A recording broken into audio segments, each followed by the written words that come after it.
Okay, so now we're going to do the so-called palatal sounds.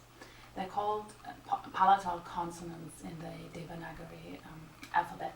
And they're called palatal sounds because if you look here, those here are the palatal sounds, okay? And they're called palatal consonants because they're produced, how to describe that? You take the body of your tongue and they're produced between the palate, the roof, which is another word for the roof of your mouth, and the body of the tongue, not the tip of the tongue, like we know from the retroflex sounds, but the body of the tongue. So basically, this is your tongue, this is your roof, and it's kind of pressed against it, just leaving a small space. So they are pronounced like this. There's this jaw, cha, jaw, jaw. We're leaving the nasal sounds out for the moment. I will be doing them in one go at a later time.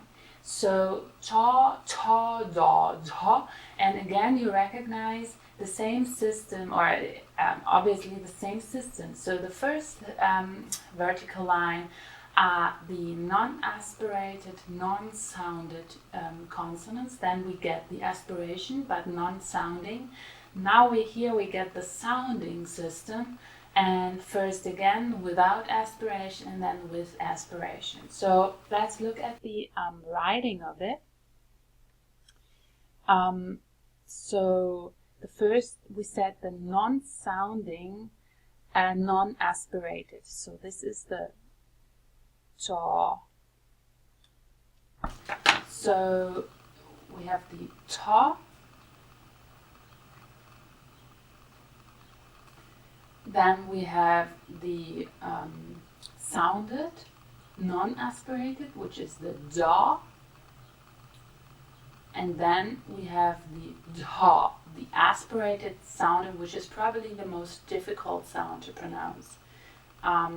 It is written like this. Dha. So let's look at once more at the table. Those are the sounds. Ja, cha, ja, no. Ja, cha, ja, ja. And you always can test the aspiration with this, holding your hand in front of your mouth. Ja, no aspiration. Cha, aspiration. Ja, no aspiration. Ta, aspiration. So you should feel it on your hand, on your palm. Okay, so then let's do some examples.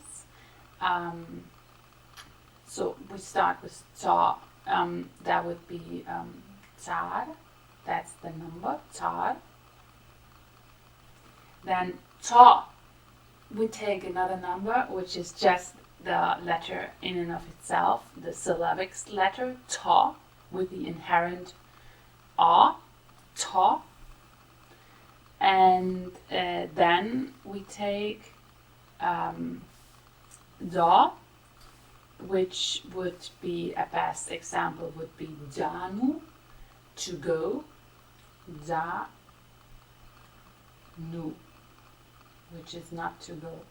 More zantu, zan. Now, zanu means not to go, it means to know, I think. Yeah, dangerous territory. I'll look that up and add that. Oh, why don't we do that now?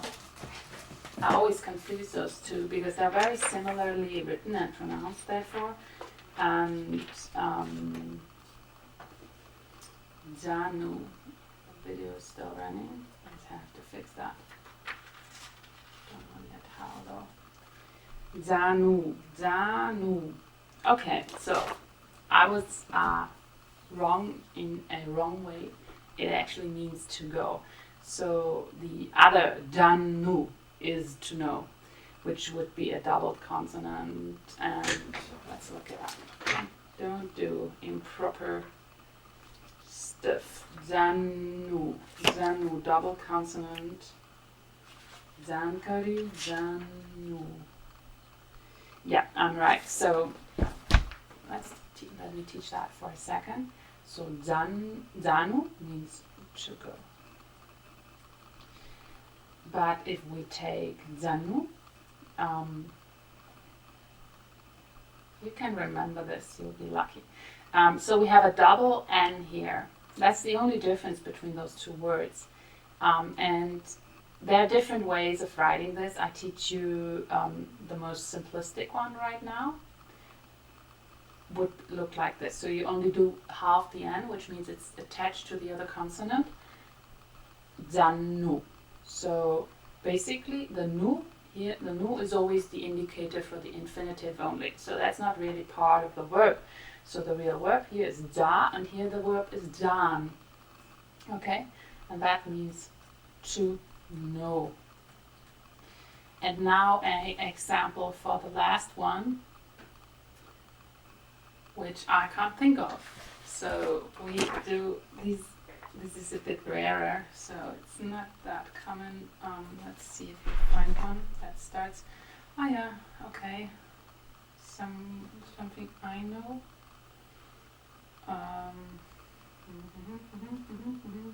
Sorry, never heard of that. Turnu.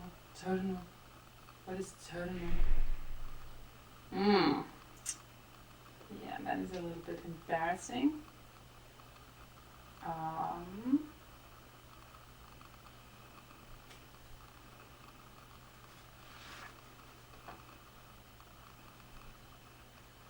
Okay, let's just take one that I don't know and use that. So I'll learn a new one as well.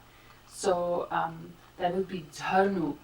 Dharnu is written like this. Dhar, dha, and then the verb itself is dhar.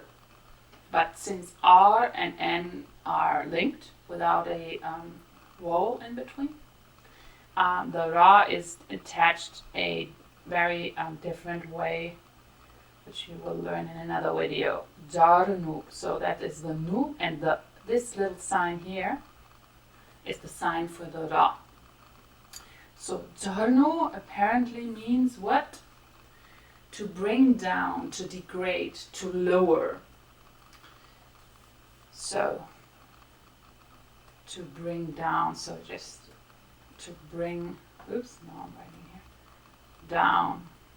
Oh, I forgot to write it. 4 and 6. So, you would say, to bring down, to degrade, to lower. Well, I lowered my grades. I would be saying, I don't know what you would say other than grade for that in Nepali. But so, mo mero afno grade jhareko छु. Mo mero afno grade jhareko छु. I lowered my own grades. Mo mero afno grade jhareko छु. Jhareko. So you hear, the way I pronounce it, you really hear the aspiration, jhareko. And that's the difference, because I feel if when you try to give a aspiration to a sound that you're not used to aspirating, you instinctively start making it non-sounding. So you would rather say jhareko छु, but it's sounding. There is still a sounding. It comes from da, and not from ta. So there is a sounding, so you would say jhareko. Really to pay attention to that. Okay, that is that for this video here, and well, thank you, and see you in the next video.